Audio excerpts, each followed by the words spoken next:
47 drones inbound. Carrier strike group detected. Red Sea.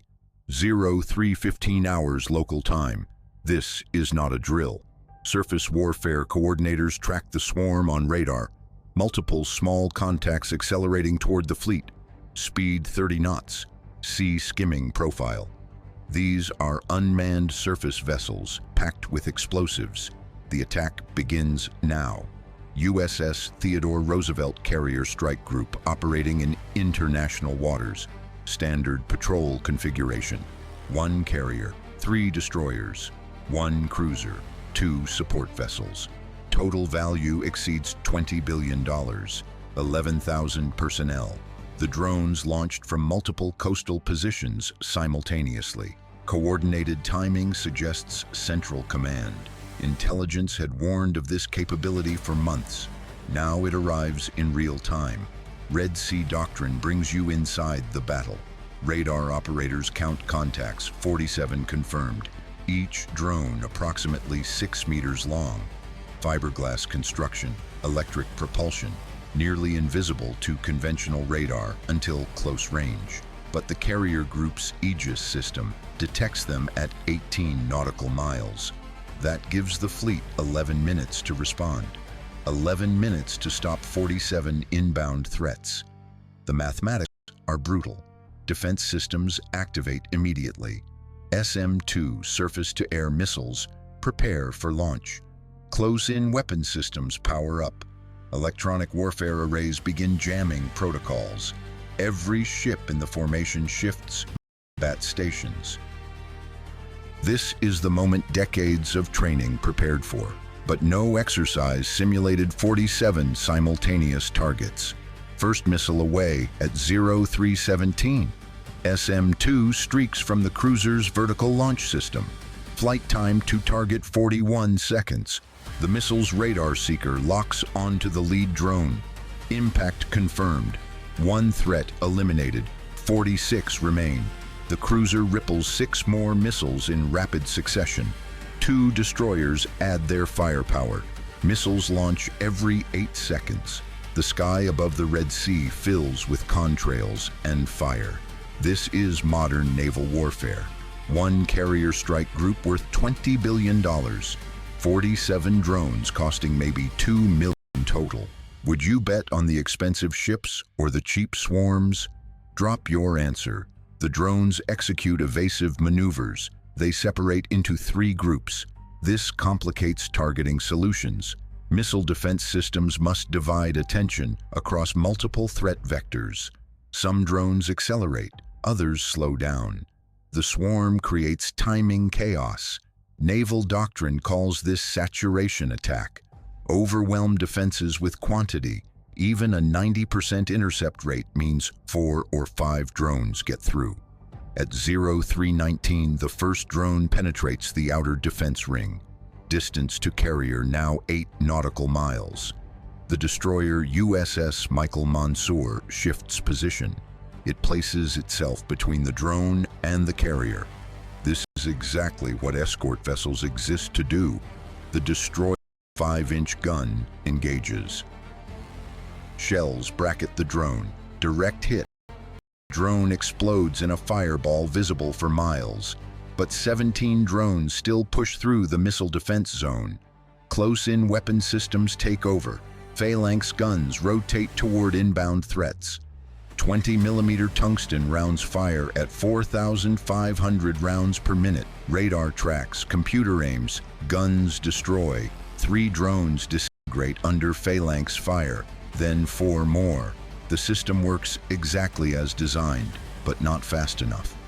Red Sea Doctrine reveals what defense contractors don't advertise. At 03:21, the first drone reaches USS Michael Mansour. The destroyer's CRAM launcher fires a final interceptor. The missile hits the drone 300 meters from the ship's hull. The explosion sends shrapnel across the water. Some fragments strike the destroyer's superstructure. Minor damage, no casualties. But the attack continues. 9 drones remain. They converge on the destroyer from 3 directions. Phalanx systems engage continuously. Barrels glow red from sustained fire. 5 more drones destroyed. 4 breakthrough. Impact imminent. 1 drone strikes the destroyer amidships. 200 kilograms of high explosive detonate against the hull. The blast tears a 4-meter hole above the waterline. Flooding begins in 2 compartments. Damage control teams respond instantly, but the ship is hurt. A second drone hits near the stern. This one strikes below the waterline. The explosion ruptures fuel tanks. Fire breaks out in the engineering spaces. The destroyer's speed drops from 30 knots to 15. A third drone impacts the forward superstructure. The blast destroys radar arrays and communications equipment. The ship's combat capability degrades severely. The fourth drone misses. It passes the destroyer and continues toward the carrier. One final threat. USS Theodore Roosevelt's phalanx system engages at maximum range. Tungsten rounds shred the drone. It explodes 800 meters from the carrier's hull. The attack ends at 0323. Total duration 18 minutes. 43 drones destroyed. 4 achieved hits. 1 destroyer heavily damaged. 12 crew members wounded. None killed. The carrier strike group survived, but the implications echo far beyond this engagement. Who controls the seas now? A. Traditional navies with billion-dollar ships. B. Asymmetric forces with cheap drones. C. Nobody can guarantee security. Vote below. The tactical analysis begins immediately. 47 drones cost approximately $2 million total. The missiles and ammunition expended to stop them cost $87 million. Each drone cost $40,000. Each SM-2 missile cost $2.2 million. The economic ratio is devastating. Defending against drone swarms costs 43 times more than launching them. This mathematics will reshape naval warfare. Red Sea Doctrine connects tactics to strategy. Intelligence teams trace the drone origins.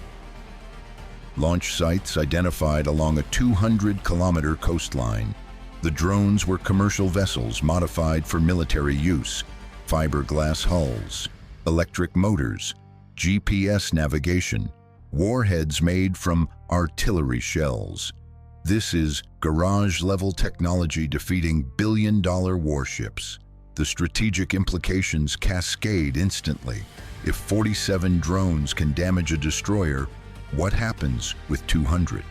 What if the next swarm carries not explosives, but electronic warfare payloads? What if they target tankers instead of warships? The vulnerabilities multiply. Naval commanders face an impossible equation. You cannot put a phalanx system on every commercial vessel. You cannot escort every tanker with a destroyer. You cannot fire $2 million missiles at $40,000 drones forever. The economics do not work. Asymmetric warfare just proved its power at sea. Insurance companies react within hours. Maritime risk assessments update immediately. Premiums for Red Sea transits increase 28%. Some underwriters refuse coverage entirely. The economic pressure builds. 3 tanker companies announce route changes. They will avoid the Red Sea completely.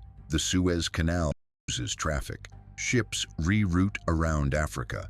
That adds 12 days and $800,000 per voyage. Red Sea Doctrine exposes the real battlefield. But what happened next shocked even the most experienced naval analysts. At 0700 hours, a second swarm appeared on radar. 32 drones inbound from different launch points. The carrier strike group had expended 60% of its missile inventory in the first engagement. Now it faced another attack with reduced defensive capability. This was not random. This was doctrine. Exhaust the defenses with one wave. Strike with a second wave when ammunition runs low. The carrier group requested immediate support. 2 additional destroyers diverted from other patrol zones. Air support scrambled from regional bases, but reinforcements need time. The second swarm closes at 30 knots.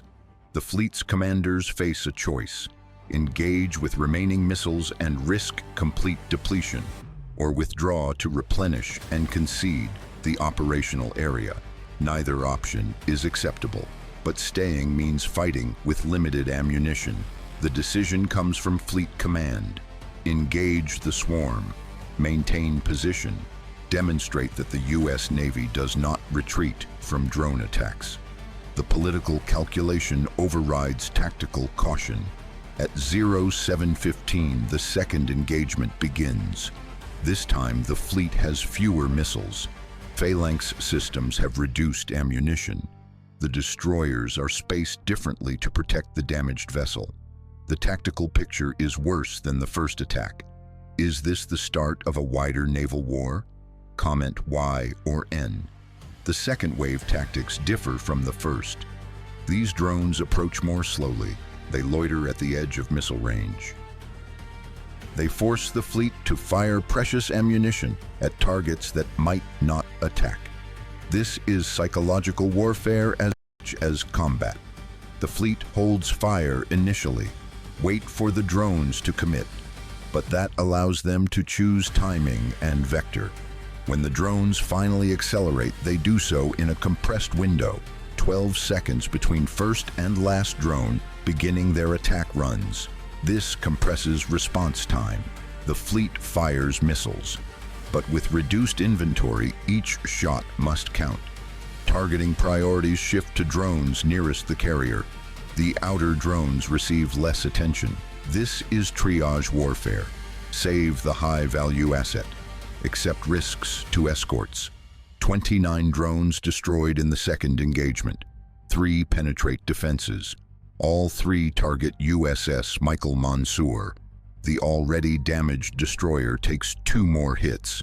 The third drone is destroyed 100 meters from impact, but the damage compounds. The destroyer's captain orders abandon ship. Flooding cannot be controlled. The vessel is lost. 600 crew evacuate to other ships. No casualties in the evacuation, but a billion-dollar warship is sinking. 1 destroyer lost. $2 million in drones.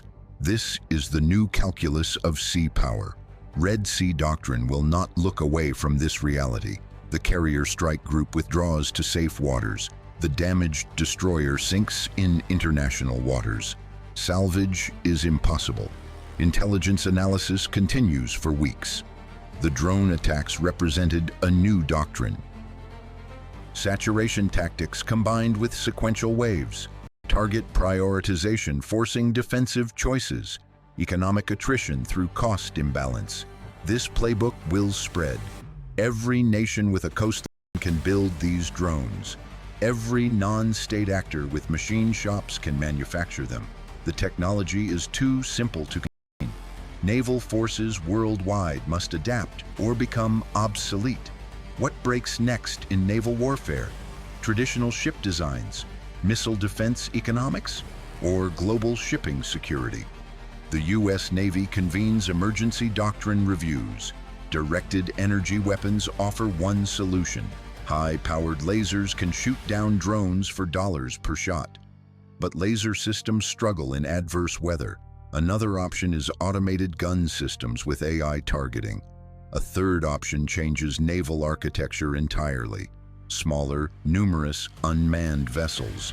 Distribute capability across many cheap platforms. But this requires abandoning the carrier-centric model that has defined naval power for 80 years. The Red Sea incident forces immediate tactical changes. Carrier groups increase escort numbers. Ammunition loadouts prioritize anti-drone weapons. Operating areas shift away from coastlines with known drone capabilities. But these are defensive adaptations. They concede the initiative to the attacker. The strategic question remains unanswered. If carrier groups cannot operate safely in contested waters, what is their purpose? If billion-dollar ships can be sunk by million-dollar drone swarms, what is naval supremacy? These questions will define the next decade of maritime strategy. Regional powers observe carefully. Iran accelerates its drone program. China studies the tactics for Taiwan scenarios. The Red Sea attack proves that sea control is no longer guaranteed by count or technological sophistication. Commercial shipping companies make decisions based on risk. 19 major operators announce they will avoid the Red Sea unless naval escorts guarantee protection, but navies cannot provide universal escort. The alternative is armed merchant vessels, private security teams with anti-drone weapons aboard tankers. This privatization of maritime security carries its own risks. Will carrier groups remain relevant? Can traditional navies adapt fast enough?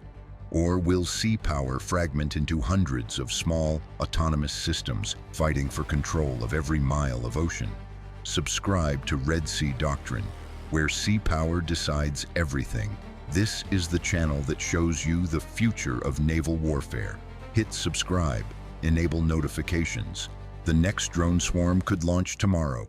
Trade routes, missiles, and war. This is Sea Doctrine.